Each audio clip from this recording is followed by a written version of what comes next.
तो बच्चों आज की इस वीडियो में हम पढ़ेंगे क्लास 9 ज्योग्राफी का चैप्टर नंबर 4। आपकी ज्योग्राफी की बुक में ये सबसे लंबा चैप्टर है। तो बच्चों जैसा कि आपको भी पता है कि दिसंबर या जनवरी के महीने में हम लोग वूलन कपड़े पहनते हैं और मई में बहुत ज़्यादा गर्मी होती है, जबकि अगर देखा जाए तो जुलाई में बारिश होती है। तो क्या कभी आपने सोचा है कि ऐसा क्यों होता है? तो इन सब बातों का जवाब आपको इस चैप्टर में मिलेगा जिसका नाम है क्लाइमेट। तो यहाँ पर सबसे पहले आपको वेदर और क्लाइमेट में क्या अंतर होता है ये समझना पड़ेगा। तो चलिए सबसे पहले हम वेदर का मतलब समझते हैं। तो ये जो वेदर होता है, ये वेदर किसी भी एरिया में छोटे से टाइम के लिए होता है। जैसे अभी धूप तेज है तो आपको गर्मी लगने लगेगी, लेकिन अचानक से आसमान में बादल आ जाए और बारिश होने लगे, तब हम ये कहेंगे कि वेदर चेंज हो गया। ये नहीं कहेंगे कि क्लाइमेट चेंज हो गया, हम कहेंगे कि वेदर चेंज हो गया। तो छोटे छोटे टाइम के लिए जो चेंजेस आते हैं उसे हम वेदर कहते हैं। अब हमें समझना है कि क्लाइमेट क्या होता है। ये वेदर के कंपैरिजन में एक बड़े एरिया में बहुत लंबे टाइम के लिए होता है। जैसा कि आपकी बुक में लिखा हुआ है कि ये 30 ईयर्स यानी 30 साल के लिए भी हो सकता है। तो सबसे पहले तो आपको इन दोनों में एक डिफरेंस जानना होगा कि वेदर छोटे टाइम के लिए होता है और क्लाइमेट लंबे टाइम के लिए होता है। अब हमारा नेक्स्ट टॉपिक है क्लाइमेट ऑफ इंडिया। तो हमारे इंडिया का जो क्लाइमेट है वो मॉनसून टाइप का है, और ये मॉनसून टाइप का जो क्लाइमेट है ये मेनली साउथ और साउथ ईस्ट की कंट्रीज में पाया जाता है, जहां पर हमारा इंडिया आता है। और पूरे इंडिया में अलग अलग स्टेट्स में अलग अलग टाइप का क्लाइमेट पाया जाता है। जैसे गर्मियों में राजस्थान के रेगिस्तान के कुछ हिस्सों में टेम्परेचर 50 डिग्री सेल्सियस तक पहुंच जाता है, और वहीं जम्मू कश्मीर के पहलगाम में एवरेज टेम्परेचर ही 20 डिग्री सेल्सियस होता है। जबकि सर्दियों की रात में जम्मू कश्मीर के द्रास में टेम्परेचर -45 डिग्री सेल्सियस तक पहुंच जाता है, और तिरुवनंतपुरम में टेम्परेचर 22 डिग्री सेल्सियस होता है।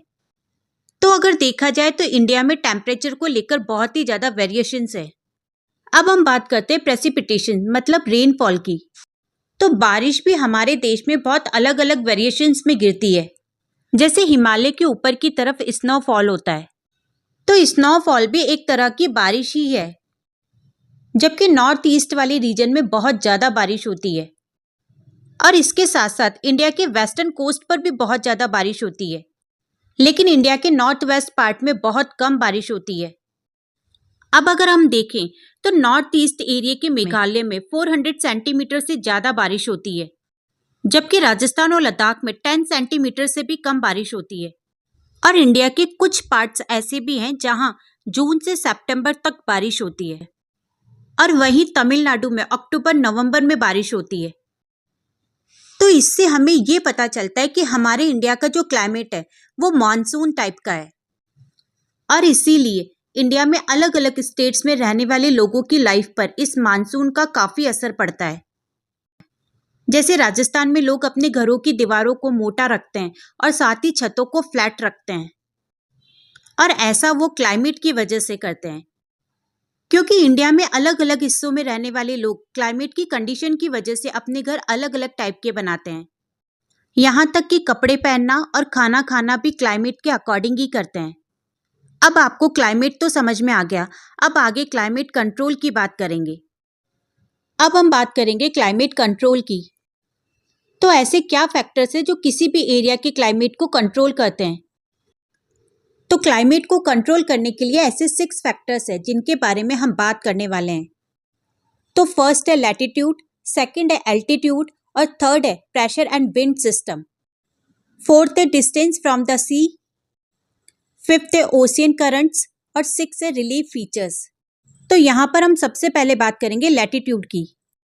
अब लैटिट्यूड क्या होते हैं ये तो आप सभी को पता है। तो जो इमेजिनरी हॉरिजेंटल लाइंस होती है अर्थ के कर्वेचर पर, इन्हें ही लैटिट्यूड कहते हैं। तो यहाँ पर होता क्या है, तो देखो यहाँ है अर्थ और यहाँ है सन।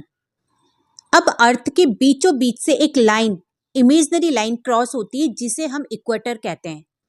अब यहाँ इक्वेटर के ऊपर की तरफ होता है नॉर्थ पोल, और नीचे इक्वेटर के नीचे की तरफ होता है साउथ पोल। अब होता क्या है कि अर्थ की कर्वेचर की वजह से सनरेज जो होती है वो इक्वेटर पे डायरेक्टली पड़ती है। इसका मतलब ये है कि सन की जो लाइट होती है वो इक्वेटर पे सबसे ज़्यादा पड़ती है, और ये जो नॉर्थ पोल और साउथ पोल होते हैं वहाँ पर सनरेज बहुत कम पहुँच पाती है। अब एक बात आप लोग मुझे बताओ कि जहाँ सनरेज सबसे ज़्यादा आएगी वहाँ पर टेम्परेचर कैसा होगा? तो वहाँ का टेम्परेचर हॉट रहेगा, इसीलिए इक्वेटर वाला रीजन गर्म रहता है। और इसी के साथ पोल्स पर सनरेज कम पहुँच पाती है, इस वजह से वहाँ का रीजन कोल्ड होता है। अब हम बात करेंगे सेकंड फैक्टर एल्टीट्यूड की। एल्टीट्यूड का मीन होता है हाइट यानी ऊंचाई। तो भारत के नॉर्थ में हिल्स है जिनकी एवरेज हाइट 6000 मीटर है। अब अगर हम नॉर्मल लैंड से ऊपर की तरफ जाते हैं तो क्लाइमेट ठंडा होता जाता है। मतलब ये कि हम जितनी ज़्यादा हाइट पे जाएंगे हमें उतना ही ज़्यादा क्लाइमेट ठंडा मिलेगा, और इसीलिए माउंटेन्स पर क्लाइमेट बहुत ज़्यादा ठंडा रहता है। अब बात करते हैं थर्ड फैक्टर की, जो है प्रेशर एंड विंड सिस्टम। ये बहुत ही ज़्यादा इम्पोर्टेंट फैक्टर है जिसे हम थोड़ा अच्छे से समझेंगे। तो जैसे मान लो कि एक नॉर्मल लैंड है और उसके जस्ट पास में एक ओशियन है, तो लैंड के ऊपर एयर होगी और सेम ऐसे ही ओशियन के ऊपर भी एयर होगी। तो अब हम ये मानते हैं कि समर का सीज़न चल रहा है और उसके साथ साथ सन की अच्छी खासी रेज आ रही है। तो होता क्या है कि समर के टाइम पे जो एयर होती है यानी लैंड की जो एयर होती है वो बहुत ज़्यादा हॉट होती है, और वहीं ओशियन की जो एयर होती है वो उतनी गर्म नहीं हो पाती, वो इस एयर के कंपैरिजन में ठंडी रहती है। अब जो गर्म हवा होती है वो लाइट वेटेड होती है, तो जिसकी वजह से क्या होता है कि वो ऊपर की ओर राइज करने लगती है। तो जब मोस्ट ऑफ एयर ऊपर की तरफ चली जाती है तो नीचे वाले रीजन में एयर की कमी हो जाती है, इसलिए इस वाले रीजन में बनता है लो प्रेशर। और दूसरी तरफ जो ओशियन के ऊपर की एयर होती है तो आपको पता है कि वो ठंडी है और इस वजह से वो ऊपर की तरफ राइज नहीं कर पाती, और इसीलिए यहाँ पर हवा की कोई कमी नहीं होती, इसलिए यहाँ पर होता है हाई प्रेशर। तो अब आप ही बताओ कि विंड किस तरफ ब्लो करेगी, मतलब हवा किस तरफ बहेगी? ऑब्वियसली जहाँ हवा की कमी है एयर भी उसी तरफ फ्लो करेगी, मतलब एयर फ्लो करेगी हाई टू लो प्रेशर। तो अभी तक मैंने आपको समर की सिचुएशन बताई है। अब हम बात करेंगे विंटर की।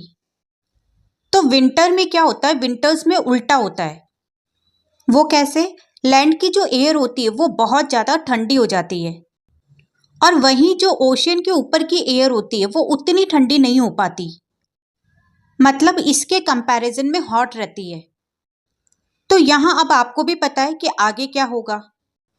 गर्म हवा ऊपर जाएगी जहाँ पर लो प्रेशर क्रिएट होगा, और यहाँ की हवा ऊपर नहीं जाएगी क्योंकि ये ठंडी है, इसीलिए यहाँ पर होगा हाई प्रेशर।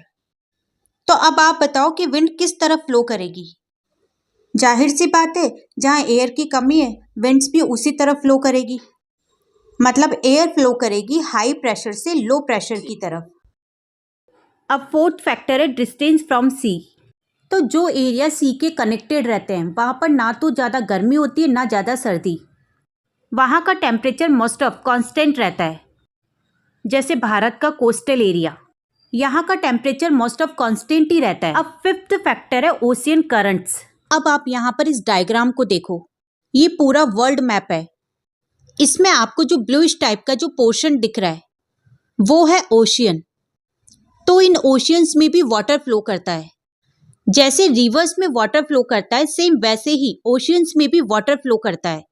तो बच्चों अब सवाल यहाँ पर ये बनता है कि ओशियंस के अंदर जो वाटर फ्लो करता है वो किस डायरेक्शन में फ्लो करता है। तो इसके लिए हमें इस वर्ल्ड मैप में इन एरोज को देखना होगा, जिनसे हमें इजी वे में पता चल जाएगा कि वाटर किस डायरेक्शन में फ्लो हो रहा है। तो ये जो वाटर फ्लो होता है ओशियंस के अंदर, उसी को हम ओशियन करंट्स बोलते हैं। अब इसमें आप देखोगे कि आपको कुछ एरोज ब्लैक और कुछ रेड शो हो रहे हैं। तो जो ब्लैक एरोज है वो कोल्ड ओशियन करंट्स को शो कर रहे हैं, और रेड वाले वार्म ओशियन करंट्स को शो कर रहे हैं। तो अब ये ओशियन करंट्स कैसे क्लाइमेट को अफेक्ट करते हैं? तो अगर कोई लैंड कोल्ड ओशियन करंट में आती है तो वहाँ का क्लाइमेट कोल्ड हो जाता है।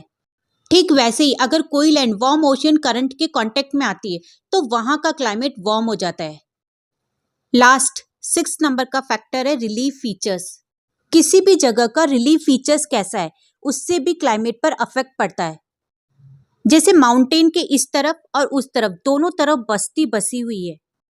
अब अगर इस तरफ से विंड आ रही है और इस विंड में अच्छा खासा मॉइस्चर भी है तो माउंटेन की वजह से ये विंड उस तरफ नहीं जा पाती बल्कि माउंटेन से टकराकर ऊपर की ओर मुड़ जाती है। अब क्योंकि इस विंड में अच्छा खासा मॉइस्चर भी है तो ये ऊपर जाकर क्लाउड बना लेती है और जब ये क्लाउड्स बना लेती है तो बारिश होती है। तो क्या होगा, इस वाले रीजन में बारिश होगी और माउंटेन की दूसरी तरफ बारिश नहीं होगी। बताओ क्यों? क्योंकि उधर विंड पहुंच ही नहीं पाई। तो क्या अब हम यहाँ पर ये कह सकते हैं कि माउंटेन की वजह से आसपास की दो जगह पर वेरिएशंस देखने को मिले? तो किसी जगह का रिलीफ कैसा है उससे भी बहुत इम्पैक्ट पड़ता है क्लाइमेट पर। अब हम बात करेंगे factor affecting of India's climate. तो भारत के क्लाइमेट को मेनली 3 फैक्टर्स अफेक्ट करते हैं, जिसमें फर्स्ट है लैटिट्यूड, सेकंड है अल्टीट्यूड और थर्ड है प्रेशर एंड विंड सिस्टम। तो सबसे पहले हम बात करते हैं लैटिट्यूड की। लैटिट्यूड इंडिया के क्लाइमेट को कैसे अफेक्ट करता है? तो अब यहाँ देखो, ये हमारी अर्थ है। अर्थ के सेंटर से एक इमेजिनरी लाइन क्रॉस होती है जिसे हम इक्वेटर कहते हैं। तो ये जो इक्वेटर होता है, ये इक्वेटर होता है 0 डिग्री लैटिट्यूड। तो यहाँ अब आप ये देखो कि इंडिया कहाँ पर है। तो नहीं दिखा ना? तो चलो मैं बताती हूँ, ये रहा हमारा इंडिया। तो जैसा आपको भी पता है कि अर्थ के ऊपर होता है नॉर्थ पोल और नीचे होता है साउथ पोल। तो जब हम नॉर्थ की तरफ जाते हैं तो हमें 20.5 डिग्री नॉर्थ लैटिट्यूड मिलता है, जिसे हम कहते हैं ट्रॉपिक ऑफ कैंसर। सेम ऐसे ही अगर हम साउथ पोल की तरफ जाते हैं तो हमें मिलता है 23.5 डिग्री का जो लैटिट्यूड, वो होता है ट्रॉपिक ऑफ कैप्रिकॉर्न। तो अब यहाँ पर जानने वाली बात ये है कि ट्रॉपिक ऑफ कैंसर और ट्रॉपिक ऑफ कैप्रिकॉर्न के जो बीच वाला रीजन होता है वो होता है ट्रॉपिकल रीजन। तो देखो यहाँ होता क्या है कि सन की जो रेज आती है वो सबसे ज़्यादा ट्रॉपिकल रीजन पर पड़ती है, और जैसे जैसे हम ट्रॉपिकल रीजन से दूर होते जाते हैं या फिर सब ट्रॉपिकल या पोलर रीजन की तरफ बढ़ते जाते हैं तो सन की जो हीट होती है वो कम होती जाती है। तो अब आपको यहाँ पर ये याद रखना है कि सन की सबसे ज़्यादा हीट ट्रॉपिकल रीजन पर पड़ती है और सब ट्रॉपिकल में हीट कम पड़ती है। अब अपन यहाँ अपने इंडिया को देखते हैं। ये जो ट्रॉपिक ऑफ कैंसर है ये हमारे इंडिया को 2 पार्ट्स में डिवाइड करता है। अब यहाँ पर सबसे अच्छी बात ये है कि हमारा इंडिया एक ऐसी लोकेशन पर है जहाँ इंडिया का हाफ पार्ट ट्रॉपिकल कैंसर में आता है और हाफ पार्ट सब ट्रॉपिकल में आता है। और यही वजह है कि भारत में दोनों तरह के क्लाइमेट पाए जाते हैं, ट्रॉपिकल और सब ट्रॉपिकल। अब बात करते हैं सेकंड फैक्टर एल्टीट्यूड की। Altitude means height. तो यहाँ पर अब हम ये जानने वाले कि हाइट इंडिया के क्लाइमेट को कैसे अफेक्ट करती है। तो यहाँ हम पहले ये पढ़ चुके हैं कि जब भी हम अर्थ की सरफेस से ऊपर की ओर जाते हैं तो टेम्परेचर कम होता जाता है, मतलब ठंडा होता जाता है।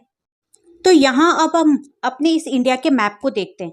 इंडिया में नॉर्थ की साइड में हिमालय एंड माउंटेन्स हैं जिनकी एवरेज हाइट 6000 मीटर्स होती है। तो अब यहाँ पर सवाल ये बनता है कि माउंटेन जिनका एल्टीट्यूड ज़्यादा है वो हमारे इंडिया के क्लाइमेट को कैसे अफेक्ट करते हैं। तो होता क्या है कि सेंट्रल एशिया से जो कोल्ड विंड आती है वो इंडिया में एंट्री नहीं कर पाती। क्यों? क्योंकि जो हिमालय और माउंटेन्स होते हैं वो कोल्ड विंड्स को रोकने का काम करते हैं, एक तरह से बैरियर का काम करते हैं और कड़ाके की सर्दी से बचाते हैं। इसीलिए हमारे इंडिया में उतनी ठंड देखने को नहीं मिलती कि लोग सरवाइव ना कर सके। थर्ड फैक्टर है प्रेशर एंड विंड। इंडिया के क्लाइमेट को प्रेशर और विंड कैसे अफेक्ट करते हैं, चलो देखते हैं। तो ये है हमारा इंडिया। हमारा इंडिया इस तरह से लोकेटेड है कि हमारे इंडिया के नॉर्थ ईस्ट से विंड्स आती है। अब आप ये कहोगे कि ये जो विंड्स है ये सीधे सीधे क्यों नहीं आती, ऐसे टिल्ट होके क्यों आती है? तो ऐसा इसलिए होता है क्योंकि हमारी जो अर्थ है वो कंटिन्यूसली घूम रही है, जिसकी वजह से विंड पर एक फोर्स पड़ता है जिसे हम कॉरियोलिस फोर्स कहते हैं। और इसी कॉरियोलिस फोर्स की वजह से विंड सीधे ना आके ऐसे टिल्ट आती है। ये जो विंड्स होती है इनके अंदर बहुत ही कम मॉइस्चराइजर होता है, क्योंकि ये जो विंड्स होती है ये नॉर्मल लैंड के ऊपर से आती है और ये तो आप सब बहुत अच्छे से जानते हैं कि अगर हवा जमीन के ऊपर से आती है तो उनमें मॉइस्चर नहीं होता। तो मॉइस्चर उन्हीं विंड्स के अंदर होता है जो विंड्स ओशियंस के ऊपर से आती है। तो ये जो विंड्स है ये लैंड के ऊपर से आ रही है, इसलिए इनमें मॉइस्चर होगा ही नहीं। और अगर मॉइस्चर नहीं होगा तो जाहिर सी बात है बरसात भी नहीं होगी। लेकिन क्या सच में ऐसा होता है क्या? हमारे इंडिया में तो बहुत बारिश होती है। तो ऐसा क्यों होता है? क्योंकि हमारा जो इंडिया है उसका क्लाइमेट कंडीशन बहुत ही यूनिक है। विंड्स नॉर्थ वेस्ट की तरफ से आती जरूर है पर हमेशा नहीं, क्योंकि समर की सिचुएशन थोड़ी अलग हो जाती है। समर में क्या होता है कि विंड्स इस तरफ की बजाय इस तरफ से फ्लो करने लगती है, क्योंकि समर टाइम पर इंडिया की लैंड बहुत ज़्यादा गर्म होती है और गर्म होने की वजह से लैंड पर क्रिएट हो जाता है लो प्रेशर। और वहीं जो ओशियंस है वो उतने गर्म नहीं हो पाते। तो लैंड के कंपैरिजन में ओशियन ठंडा रहता है और इसीलिए ओशियन पर रहता है हाई प्रेशर। और हम सब ये तो अच्छे से जानते ही हैं कि विंड हमेशा हाई प्रेशर से लो प्रेशर की तरफ जाती है, इसीलिए विंड समर टाइम पर इधर से जाने लगती है। अब ये जो विंड है ये ओशियन से आ रही है। अब अगर ओशियन से आ रही है तो जाहिर सी बात है कि इनमें मॉइस्चर भी होगा, और अगर मॉइस्चर होगा तो बारिश भी होगी। तो इसी तरह से बारिश होती है और इन्हीं विंड्स को हम मानसून कहते हैं। तो अभी तक हमने जितनी भी विंड्स को पढ़ा वो सारी सरफेस विंड्स थी, मतलब ऐसी विंड्स जो जमीन से लगकर चलती है। लेकिन कुछ विंड्स ऐसी भी होती है जो जमीन से काफी ऊपर की तरफ फ्लो करती है, और ऐसी विंड्स को हम जेट स्ट्रीम कहते हैं। तो अब ये देखते हैं कि जेट स्ट्रीम होती क्या है। तो यहाँ ये है हमारी अर्थ, और अर्थ के एटमॉस्फेयर में बहुत सारी लेयर्स होती हैं। तो यहाँ पर ये वाली जो लेयर है इसे हम बोलते हैं ट्रोपोस्फेयर, और इस विंड्स बहुत ही तेजी से फ्लो करती है जिन्हें हम कहते हैं जेट स्ट्रीम। अब यहाँ देखिए, यहाँ आपको दो जेट स्ट्रीम दिख रही होगी, ये अर्थ के बहुत ही ऊपर है। सेम ऐसे ही दो जेट स्ट्रीम नीचे की तरफ होती है, लेकिन अभी हमें इनके बारे में नहीं जानना है। अब यहाँ पर ये जो ऊपर वाली जेट स्ट्रीम है इसे हम पोलर जेट स्ट्रीम कहते हैं, और नीचे वाली जेट स्ट्रीम है इसे हम सब ट्रॉपिकल जेट स्ट्रीम कहते हैं। तो हम यहाँ पर ये जो दूसरी वाली सब ट्रॉपिकल जेट स्ट्रीम है इसके बारे में बात करेंगे, क्योंकि ये वाली जेट स्ट्रीम ही हमारे इंडिया के ऊपर से फ्लो करती है, और इसी जेट स्ट्रीम की वजह से हमारे क्लाइमेट पर अफेक्ट पड़ता है। तो देखो होता क्या है कि विंटर टाइम पे ये जो जेट स्ट्रीम होती है ये हिमालय के साउथ में रहती है, और समर में ये जेट स्ट्रीम नॉर्थ की तरफ शिफ्ट हो जाती है। और ऐसा इसलिए होता है क्योंकि ITC-Z मूव करती है। अब आप ये पूछोगे कि ITC-Z क्या होता है, तो इसके बारे में हम बाद में बात करेंगे। अभी फिलहाल आपको इतना याद रखना है कि जेट स्ट्रीम विंटर में साउथ की तरफ होती है और समर में नॉर्थ की तरफ होती है। तो अब हम ये देखते हैं कि जेट स्ट्रीम हमारे इंडिया के क्लाइमेट को कैसे अफेक्ट करती है। तो होता ये है कि विंटर्स में जेट स्ट्रीम हिमालय के साउथ में रहती है, मतलब यहाँ पर रहती है। अब आपको यहाँ जो सी दिख रहा है यानी समुद्र दिख रहा है, इस सी को हम मेडिटेरियन सी कहते हैं, और इस सी में साइक्लोन्स आते हैं जिनकी वजह से आसपास के रीजन में बहुत बारिश होती है, और मॉइस्चर की वजह से जेट स्ट्रीम थोड़ी भारी हो जाती है, और इसी वजह से फिर इसकी स्पीड भी कम हो जाती है। तो जब ये जेट स्ट्रीम हमारे इंडिया के ऊपर से जा रही होती है तब ये हमारे हिमालय माउंटेन से टकरा जाती है, और क्योंकि इनमें मॉइस्चर होता है इसलिए ये बारिश कर देती है। और आपने कभी ये नोटिस भी किया होगा कि कभी कभी विंटर्स में भी बारिश हो जाती है, तो इसका जो कारण है वो जेट स्ट्रीम ही है। तो अब अपन यहाँ पर सबसे पहले तो ये जानेंगे कि इंडिया का क्लाइमेट कैसा है। तो इंडिया का क्लाइमेट है मॉनसून। अब ये मॉनसून क्या होता है? तो यहाँ मैंने आपको इंडिया के विंड सिस्टम के बारे में बताया था ना। तो देखो, सर्दियों में विंड इधर से फ्लो करती है और समर में ये विंड सिस्टम रिवर्स हो जाता है। विंड्स इस तरफ से फ्लो करने लगती है और इन्हीं विंड्स की वजह से बारिश होती है। तो ये जो फेनोमेनन होता है इसे ही हम मॉनसून कहते हैं। तो अब हम बात करेंगे मैकेनिज्म ऑफ मॉनसून। मैकेनिज्म का जो मॉनसून होता है ये 5 फैक्टर्स पर डिपेंड करता है। तो फर्स्ट फैक्टर है the differential heating and cooling of land and water. Second factor है the shift of position of ITC-Z। Third factor है the presence of the high pressure area east of Madagascar.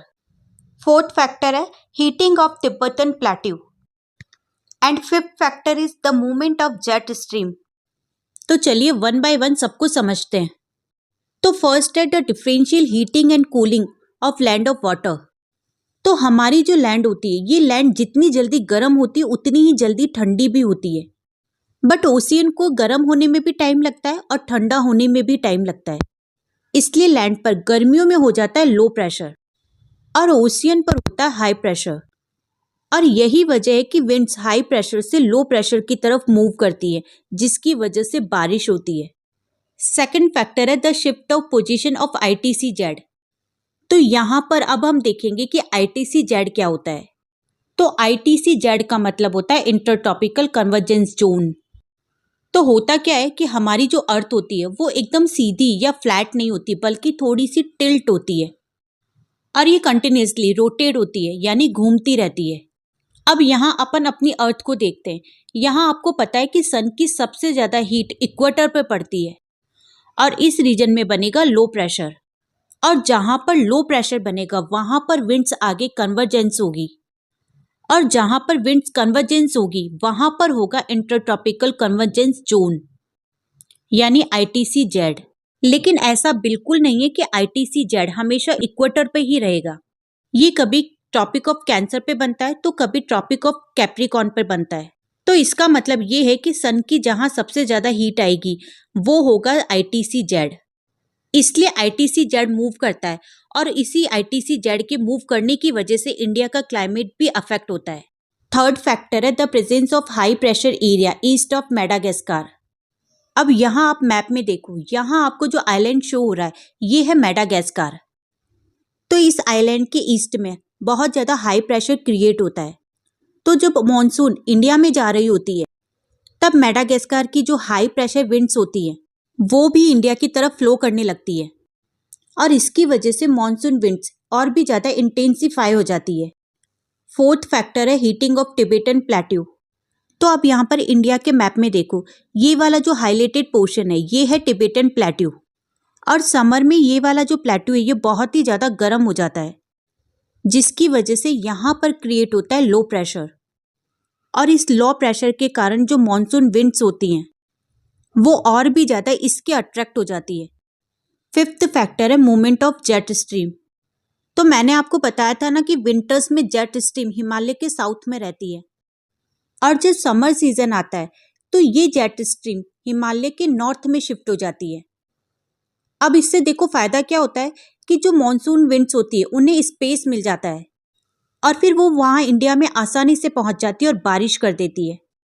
तो ये जो 5 factors है इन्हीं की वजह से मॉनसून विंड्स इंडिया में एंटर कर पाती है और फिर कहीं जाके इंडिया में बारिश होती है।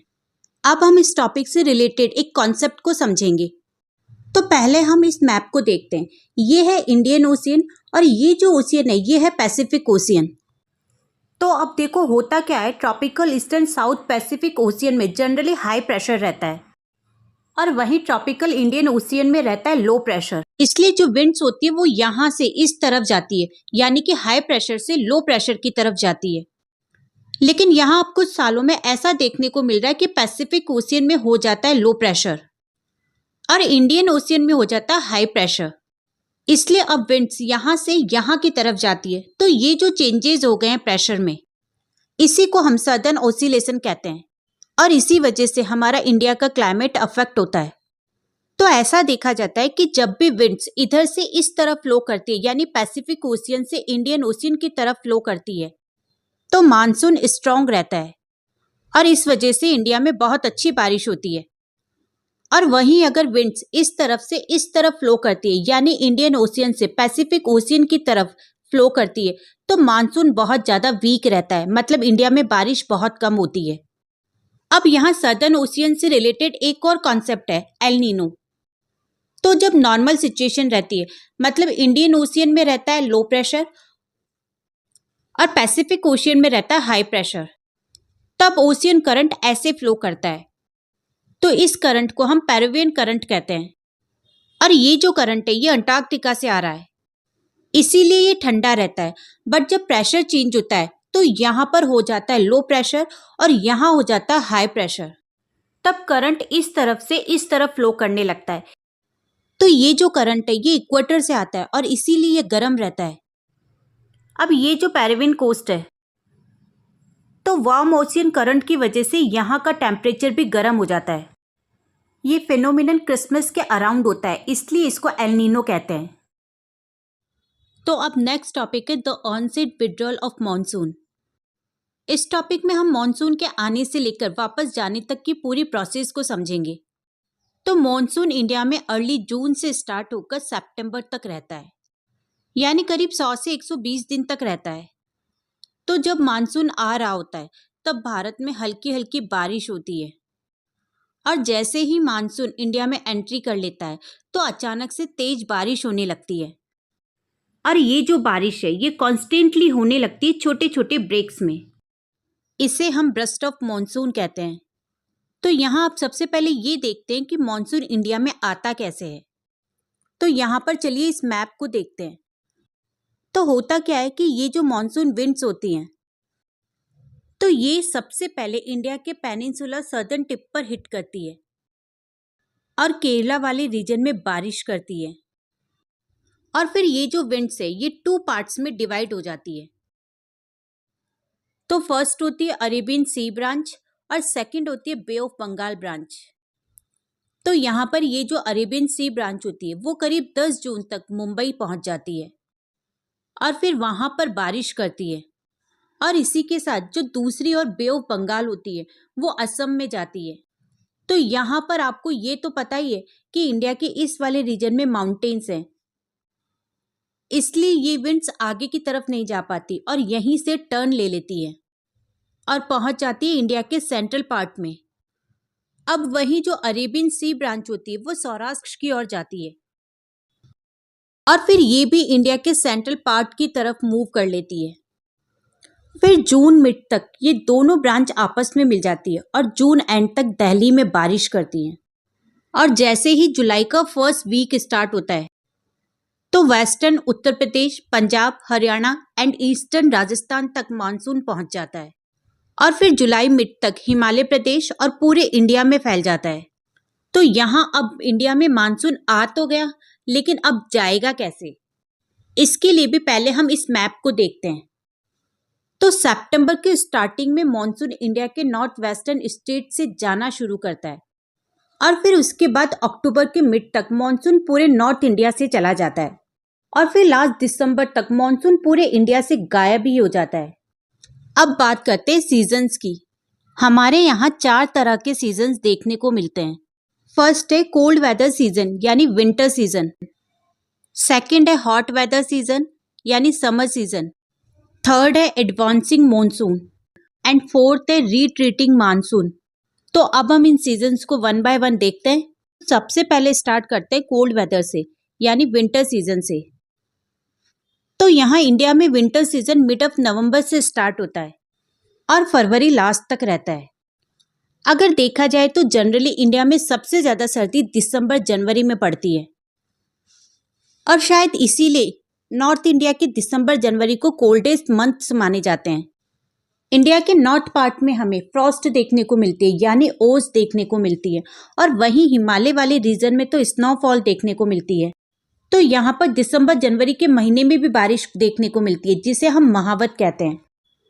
और ये जो बारिश होती है ये रबी की फसल के लिए बहुत अच्छी मानी जाती है। अब हम बात करेंगे हॉट वेदर की यानी समर सीजन की। तो इंडिया में समर सीजन मार्च टू मई रहता है और इसी सीजन में इंडिया के नॉर्थ पार्ट में बहुत ज़्यादा गर्मी पड़ती है। समर सीजन में इंडिया के नॉर्थ पार्ट में strong gusty hot and dry winds flow करती है जिसे हम लू कहते हैं और इसी के साथ साथ हमें डस्ट स्टॉर्म्स भी देखने को मिलती हैं। और कभी कभी तो जब समर एंडिंग आता है तो हमें आंधी, तूफान, मूसलाधार बारिश और ओले देखने को मिलते हैं। तो ये जो वेदर कंडीशन चेंज होती है कभी कभी, इसे वेस्ट बंगाल में काल बैसाखी बोलते हैं क्योंकि ये जो बारिश होती है ये फार्मर्स के लिए बहुत ज़्यादा नुकसानदायक होती है। अब यहाँ पर एक और तरह की बारिश होती है जिसे प्री मानसून शावर बोलते हैं। मतलब मानसून आने से पहले जो हल्की हल्की बारिश होती है जिसे हम नॉर्मली बूंदाबांदी बोलते हैं, उसे प्री मानसून शावर बोलते हैं। और ये आम की फसल के लिए बहुत अच्छी होती है, इसीलिए हम इसे मैंगो शावर भी बोलते हैं। अब हम बात करते हैं एडवांसिंग मॉनसून की, यानी रेनी सीजन की। तो रेनी सीजन अर्ली जून से स्टार्ट होता है और पूरे इंडिया में बारिश होती है। तो ये जो बारिश है ये स्मॉल ब्रेक्स में होती है। मतलब ये कि ऐसा नहीं होता कि बारिश एक बार स्टार्ट हो गई तो अब कंटिन्यूसली 2-3 महीने तक होती रहेगी। बारिश होती है लेकिन ब्रेक्स में होती है। अब ये जो मॉनसून है ये भले ही पूरे इंडिया में आता हो, बट पूरे इंडिया में एक जैसी बारिश नहीं होती। जैसे कहीं कहीं पर बहुत अच्छी बारिश होती है तो कहीं कहीं पर बारिश देखने को ही नहीं मिलती, जैसे राजस्थान में। और कभी कभी तो ऐसा भी होता है कि इतनी बारिश होती है कि बाढ़ आ जाती है, और कहीं कहीं तो बारिश होती ही नहीं है कि सूखा पड़ जाता है। अब फोर्थ सीजन है रिट्रीटिंग मॉनसून। तो यहाँ पर आपको मैं ये तो बता चुकी हूँ कि सितंबर के स्टार्टिंग से मॉनसून रिट्रीटिंग स्टार्ट कर देता है और अक्टूबर के स्टार्टिंग तक मॉनसून नॉर्थ पार्ट से चला जाता है। बट यहाँ पर इसके अलावा हमें एक और फिनोमिनन पढ़ना है और वो है अक्टूबर हीट। तो क्या होती है अक्टूबर हीट? तो देखो होता क्या है कि जब मॉनसून इंडिया से चला जाता है तब हमें स्काई एकदम क्लियर दिखाई देता है, क्योंकि हमें पता होता है कि अभी अभी इंडिया से मॉनसून गया है। इसलिए जो लैंड रहती है उसमें थोड़ा बहुत मॉइस्चर बाकी रह जाता है। तो यहाँ जब सन की हीट लैंड पर पड़ती है तो जो लैंड का मॉइस्चर होता है वो भी राइज होना स्टार्ट कर देता है, जिस वजह से क्या होता है ह्यूमिडिटी बढ़ने लगती है और हाई टेम्परेचर की वजह से गर्मी पड़ने लगती है, और इसे ही हम अक्टूबर हीट कहते हैं। अब हमारा नेक्स्ट टॉपिक है monsoon as a unifying bond. तो ये जो मॉनसून है ये इंडिया को एकजुट करता है, क्योंकि क्या होता है कि मॉनसून के आने के और जाने की वजह से ही सीजन में चेंजेस होते हैं। लैंडस्केप्स, एनिमल्स एंड प्लांट्स ये सभी मॉनसून के अराउंडिंग रिवॉल्व करते हैं। लोगों का एग्रीकल्चर भी मॉनसून पर ही डिपेंड करता है, यहाँ तक कि उनकी लिविंग्स, उनके फेस्टिवल्स भी मॉनसून के अकॉर्डिंग ही होते हैं। और यही वजह है कि इंडिया के सारे लोग मॉनसून का बेसब्री से इंतजार करते हैं।